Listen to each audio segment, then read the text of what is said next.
sanctions with its own list, targeting American officials and lawmakers. This comes hot on the heels of President Obama saying Washington will be imposing further restrictions on Russian officials and also threatens sanctions against the Russian economy. Well, let's get more now from RT's Anastasia Cherkina. She is in Washington. Anastasia, some might say, indeed, that the actions by the US have actually backfired.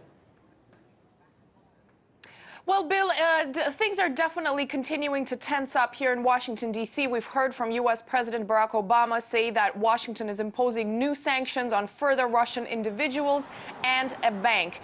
This, of course, comes as Russia takes Crimea to be part of its own territory.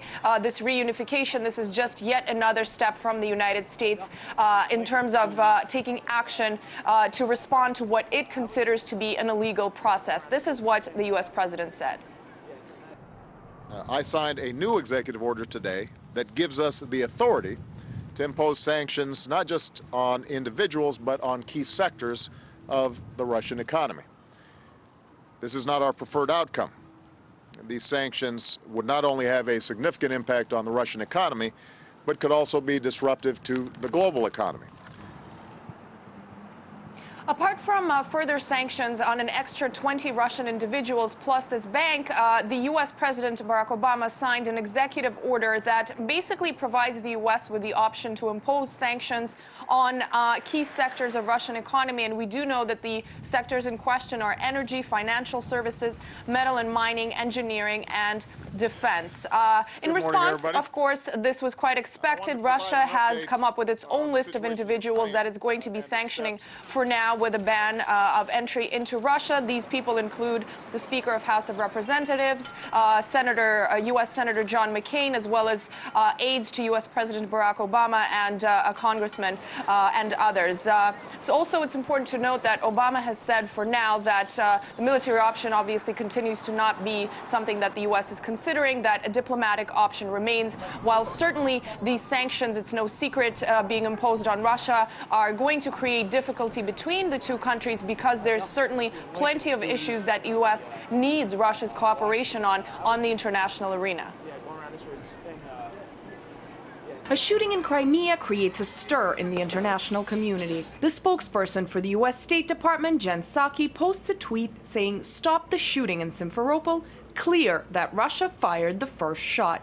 We went to a press briefing and asked Psaki what this very serious allegation was based on. In the tweet, you're saying that it's clear that it actually fired a shot first, and that's a pretty serious allegation. So we're just curious. Well, we don't see, let me just say, we don't see how it's possibly true that the Russian claim that they were not, that someone else was the aggressor, that the Ukrainians were the aggressor, can possibly be true, given they entered the Ukrainian base. They're not saying that. They're saying it's a provocation, whereas you're saying that it's very clear. And they have said that a little bit. I think we're ready to move on. Do we have another topic?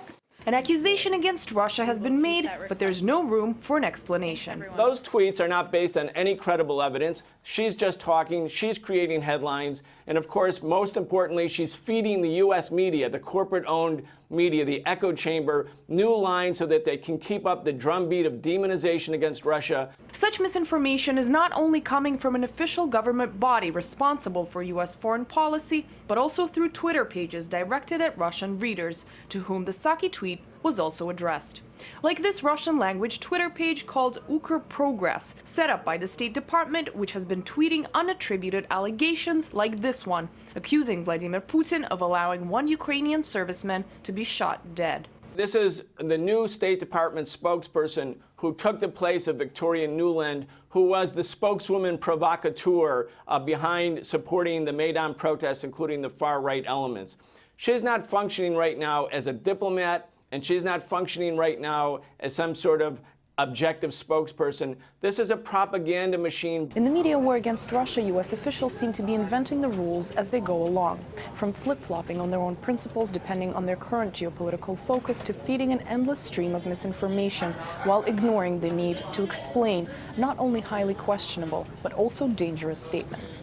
Anastasia Cherkina, RT, Washington, D.C.